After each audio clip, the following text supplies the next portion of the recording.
Bonjour Philippa, merci de nous accorder un peu de ton temps dans une actualité qui est, je crois, bien chargée.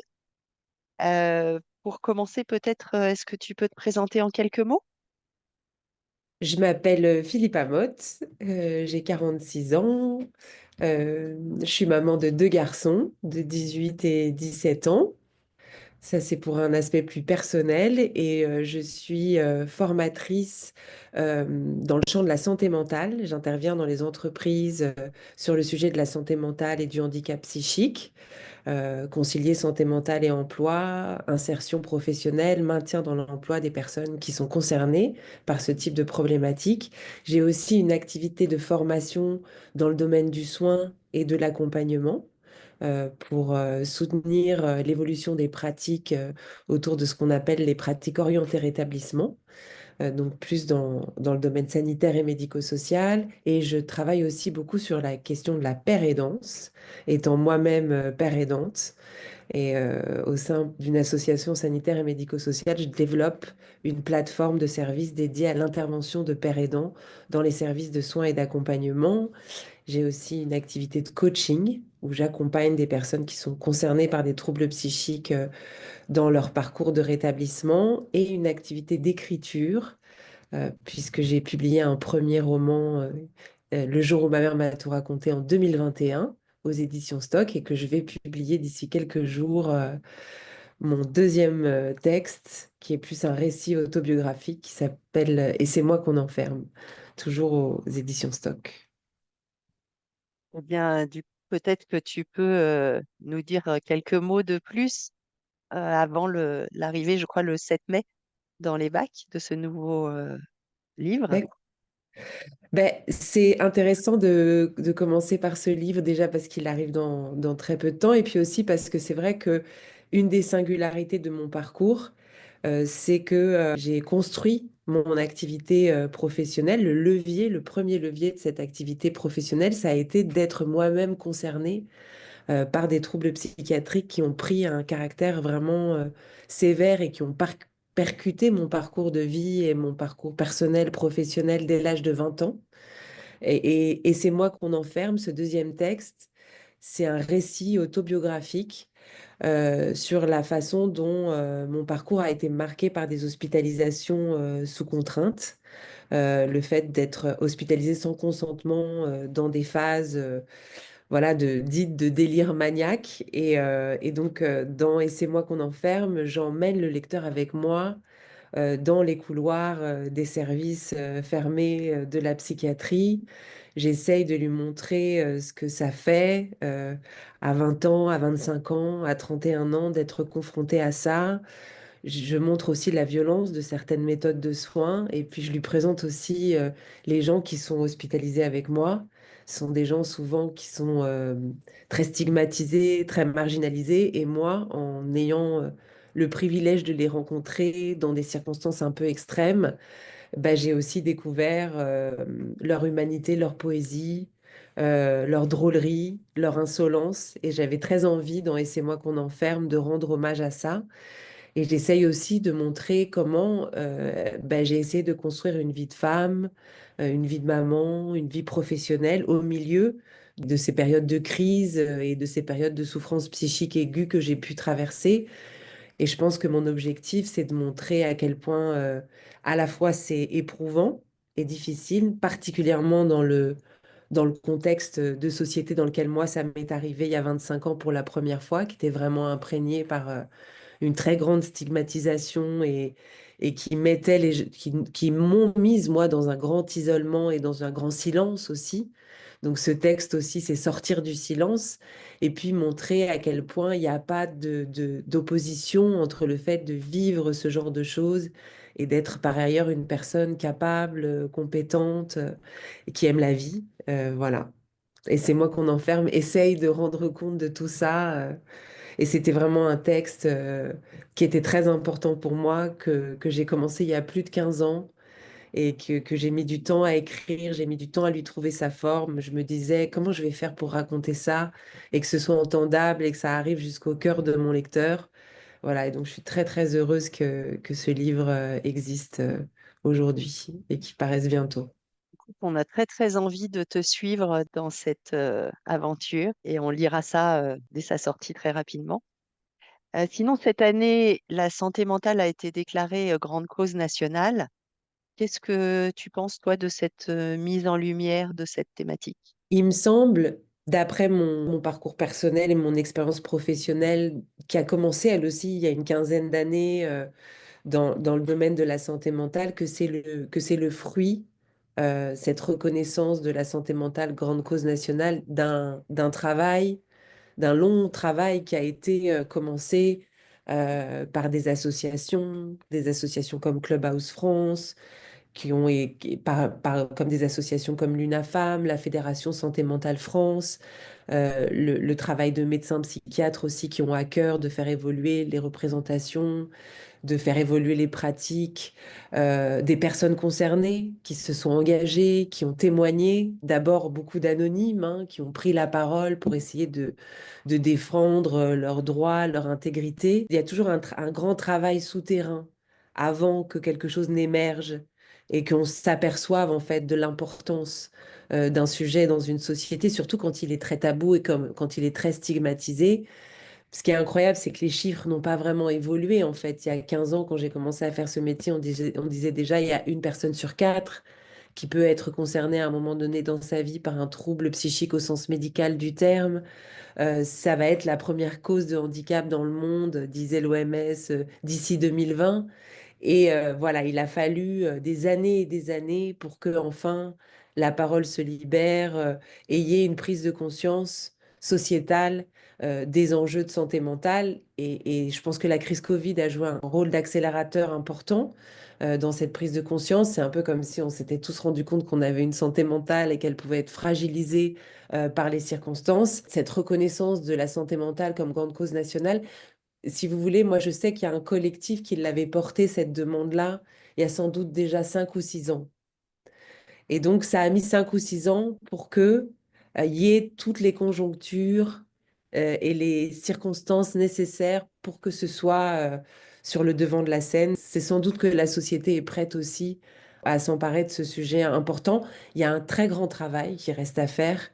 Grande cause nationale, c'est 1 an. Il y a 50 ans de travail devant nous pour restaurer cet enjeu de santé, les méthodes de soins, faire évoluer les mentalités. Ça prend toujours beaucoup de temps, mais au moins, ça y est, c'est un sujet. Pour moi, c'est ça que ça veut dire. C'est qu'enfin, on s'est rendu compte que la santé mentale est un sujet incontournable dans notre société. Notre société est une société qui fabrique de la fragilité psychique, manifestement. Donc, on doit s'en occuper. Et ça y est, on a compris maintenant. C'est ça que maintenant il faut beaucoup travailler pour que ce soit à la hauteur des besoins. Du coup, on entend beaucoup parler à la fois de santé mentale, mais aussi de troubles ou de handicap psychique. Est-ce que tu peux nous clarifier ces différentes notions? La santé mentale, l'OMS nous dit il n'y a pas de santé sans santé mentale. A priori, quand on est un être humain, on a un corps et on a quoi? Un esprit, une âme, une conscience, en tout cas une intériorité et une vie psychique. Donc, la santé mentale, il y a une dimension de continuum. C'est un peu comme s'il y avait un pôle positif de la santé mentale. La santé mentale, c'est un capital précieux qu'on a, qu'il nous faut connaître, préserver. Et puis, que cette santé mentale qui détermine un état de bien-être psychologique, eh ben, ça évolue tout au long de la vie. C'est pas quelque chose de linéaire. Il y a des événements, des circonstances. Des épreuves, des périodes de la vie qui font qu'on peut être fragilisé dans sa santé mentale. Donc c'est fluctuant. Et l'enjeu, c'est quand ça fluctue plutôt vers le bas, de pouvoir remobiliser au maximum les ressources qu'on a pour restaurer cette santé mentale. Mais il y a des fois où on n'y parvient pas et où donc il y a différents degrés de fragilisation de la santé mentale. Et ça pourrait être considéré comme le pôle négatif, entre guillemets, de la santé mentale. C'est tous les degrés auxquels elle peut être fragilisée. Et donc, il y a la notion de détresse psychologique qui est comme un premier degré de fragilisation. Et puis ensuite, il y a ce qu'on appelle les troubles psychiques au sens médical du terme. Là, c'est quand les symptômes deviennent tellement envahissants et douloureux et empêchants que la personne, il y a une forme de basculement dans son fonctionnement psychique qui fait que pour pouvoir à nouveau se rétablir et se rééquilibrer, ça nécessite du soin, un accompagnement spécifique. Il y a des gens qui vont avoir une période de troubles psychiques à un moment donné dans leur vie et puis ça va se résorber. Puis il y en a d'autres chez qui il va laisser demeurer des formes de fragilité où on sait qu'il y a certaines formes de troubles où il y a des risques de rechute qui peuvent nécessiter des traitements et des accompagnements au long cours. Et il peut y avoir parfois des symptômes résiduels qui demeurent et c'est là où intervient cette notion de handicap, le handicap psychique, qui a été reconnu pour la première fois par la loi du 11 février 2005. Auparavant, il y avait des gens en situation de handicap psychique, mais tout ça a été confondu avec le handicap mental. Et donc, on a différencié en 2005 le handicap mental du handicap psychique. La reconnaissance de handicap, il faut la demander. C'est presque une reconnaissance juridique. Il faut la demander auprès de la MDPH. Ce qui est important de préciser en dernier lieu, c'est que c'est pas parce qu'à un moment donné, on a un trouble psychique au sens médical du terme, ou même qu'on est amené à demander une reconnaissance de handicap, qu'on ne peut pas avoir une bonne santé mentale et entamer un processus de rétablissement qui nous permet de retrouver un bon état de santé mentale. Et inversement, c'est pas parce qu'on n'a pas de troubles ou de problématiques au sens médical du terme que notre santé mentale ne peut pas être fragilisée. Donc c'est là où il y a des allers-retours, c'est fluctuant. Et dans un sens comme dans l'autre, tout est possible. Et c'est pour ça que ça nécessite du soin, de la vigilance et du soutien à certains moments. Et si on fait un petit focus sur l'emploi, le fait d'avoir cette reconnaissance, on se doute bien que pour quelqu'un qui serait en fauteuil roulant, il y a des aménagements évidents. Pour quelqu'un qui souffrirait de handicap psychique, quels sont les aménagements que l'entreprise peut mettre en œuvre pour faciliter son intégration? Bah, il y a quelques bonnes pratiques qui ont été identifiées. C'est vrai que pour le handicap psychique, on a peu d'aménagements techniques, c'est plus des aménagements organisationnels. Déjà, je pense que la qualité de la relation avec le management et au sein des équipes, elle est fondamentale. Les gens qui peuvent traverser des périodes de difficulté sur le plan psychologique, au fond, ça les soutient beaucoup, je crois, de pouvoir être dans une relation de confiance, peut-être de faire des points réguliers avec le manager pour avoir un cadre de travail bien défini, des tâches bien définies, et puis pouvoir avoir un retour aussi sur ce qui est fait et avoir peut-être des espaces pour pouvoir échanger sur certaines difficultés spécifiques quand c'est nécessaire. On peut mettre en place un aménagement du temps de travail. C'est souvent recommandé parce qu'il y a une forme de fatigabilité inhérente à ces difficultés. C'est pas systématique, mais c'est vrai que souvent, un temps partiel à 80% ou au moment d'un retour à l'emploi, peut-être fonctionner avec un mi-temps thérapeutique pour récupérer un peu ses capacités et voir comment est-ce qu'on peut à nouveau fonctionner dans le cadre professionnel par étapes. Donc il y a tout ça, il y a le rythme, ça peut être quelques pauses supplémentaires, ça peut être l'utilisation intelligente du télétravail aussi pour éviter certains jours les temps de transport et se ménager tout en ayant des temps aussi en présentiel. Il y a aussi ce qu'on appelle l'emploi accompagné, qui est un outil intéressant qui permet de faire intervenir un conseiller en insertion professionnelle. On appelle ça aussi des job coachs parce que l'emploi accompagné, ça a été beaucoup développé au Canada et donc d'où le vocabulaire anglo-saxon. Et le job coaching, il y a des plateformes d'emploi accompagné dans tous les départements en France et c'est des dispositifs qui sont financés et qui permettent à un acteur extérieur d'intervenir au plus près et de la personne et de son manager et de son équipe, à la fois sur des aspects d'organisation du poste et à la fois sur des aspects de médiation plus relationnels quand il y a des choses qu'on a un peu plus de mal à se dire, faire passer des messages. Et c'est vraiment un accompagnement au long cours aussi longtemps que nécessaire. Et ça, le job coaching, c'est pas mal. Quand la parole est libérée, faire une petite sensibilisation d'équipe pour expliquer certains aménagements et sensibiliser l'ensemble de l'équipe aux enjeux de santé mentale, c'est des choses qui sont tout à fait intéressantes aussi. Être attentif dans les phases de changement, vérifier les aménagements dans le temps parce que c'est évolutif. C'est le type de choses qu'on peut mettre en place Et ça nécessite une forme de libération de la parole et la possibilité de pouvoir se parler. Donc, du côté de la personne, bah, d'avoir réfléchi peut-être en amont à qu'est-ce que je veux dire et comment je suis en capacité d'exprimer mes besoins et de parler de ma situation sans forcément rentrer dans le détail du diagnostic, ça c'est pas nécessaire et il n'y a aucune obligation à le faire, c'est même quelque chose de confidentiel, mais en tout cas être capable de formuler un certain nombre de besoins spécifiques et puis du côté de l'équipe, de pouvoir entendre et d'être soutenu aussi par d'autres acteurs internes comme la médecine du travail, la mission handicap.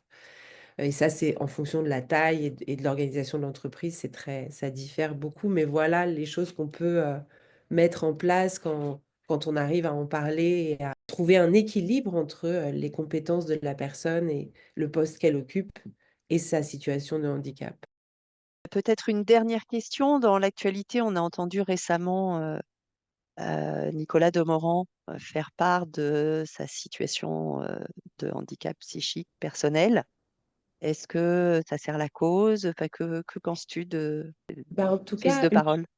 une chose est certaine, c'est que quand un homme comme Nicolas Demorand, qui est tous les matins au micro d'une matinale en direct, prend la parole là-dessus, ce qui nous montre, c'est à quel point c'est pas antinomique d'avoir un trouble psychique lourd et sévère et le fait d'être compétent professionnellement. Et ça, je trouve que ce message-là, il est important parce que je pense qu'il y a plein de gens qui souffrent de troubles psychiques et qui sont au travail et qui sont des gens tout à fait compétents, respectables, et ça fait quand même évoluer les représentations. On sort un peu de stigmates, de manque de fiabilité, de manque de compétences, d'ingérabilité. Là, on est vraiment face à quelqu'un qui, en tout cas, tient son poste de façon tout à fait exemplaire. Alors, il nous partage aussi que ça lui coûte hein, et que ça représente un vrai défi pour lui. Ça, je trouve que c'est positif. Après, moi, c'est vrai que je suis également concernée par une difficulté. J'aurais pas du tout formulé les choses comme lui. Lui, il a décidé d'aller de manière frontale. Je suis un malade mental. Moi, j'ai vraiment à cœur de montrer à quel point la maladie psychique ne définit pas celui qui en est porteur et à quel point c'est un élément parmi d'autres éléments constitutifs de son identité et de sa personnalité. C'est vrai que par moments, ça peut prendre beaucoup de place, mais dans le processus de rétablissement, on apprend à remettre cet élément-là à sa juste place et à développer des stratégies qui nous permettent de le réguler. Donc, c'est vrai que je ne l'aurais pas dit comme ça. Après, ce que je trouve aussi hyper intéressant dans ce qu'a fait Nicolas Demorand, c'est que moi, je défends ce qu'on appelle donc les pratiques orientées rétablissement. Et je trouve que c'est très significatif de la valeur de ces pratiques, parce que dans ces pratiques, la paire aidance, le fait de pouvoir bénéficier du soutien de personnes qui sont également concernées et qui sont peut-être un peu plus avancées dans leur parcours de rétablissement ou dans leur parcours de dévoilement, c'est quelque chose de central dans le soutien au rétablissement. Et Nicolas Demorand, il dit que c'est le jour où il y a eu une journée en septembre sur France Inter sur la santé mentale et qu'il a entendu d'autres personnes témoigner et que lui, il mourait d'envie peut-être d'intervenir, mais qu'il ne l'a pas fait, qui s'est dit, il faut absolument que j'aille au bout de ce texte, que j'écrive ce texte. Et donc là, on voit toute la force de la pérédance, c'est-à-dire qu'en voyant d'autres personnes se dévoiler publiquement, au fond, ça lui a donné le courage d'aller jusqu'au bout d'une démarche qu'il avait entamée, semble-t-il, quelques années auparavant, mais qu'il n'avait pas réussi à faire aboutir jusqu'à aujourd'hui. Et donc là, on voit toute la puissance de la pérédance. Et puis aussi, dans les pratiques orientées rétablissement, l'importance du récit de soi, le fait à un moment donné de sortir du silence, de pouvoir témoigner, de pouvoir mettre en mots ce qui nous est arrivé ou ce qu'on vit avec ces troubles, ça participe au processus de rétablissement, ça permet de sortir de l'isolement. Et ça aussi, en fait, il le manifeste beaucoup à travers ce témoignage qu'il a fait. Donc, moi, c'est cet aspect-là que je trouve aussi très intéressant. Ok, merci beaucoup. Bon, bah maintenant, il ne nous reste plus qu'à patienter encore quelques jours jusqu'au 7 mai pour pouvoir lire ton livre. Merci Merci. beaucoup, Philippa. Merci.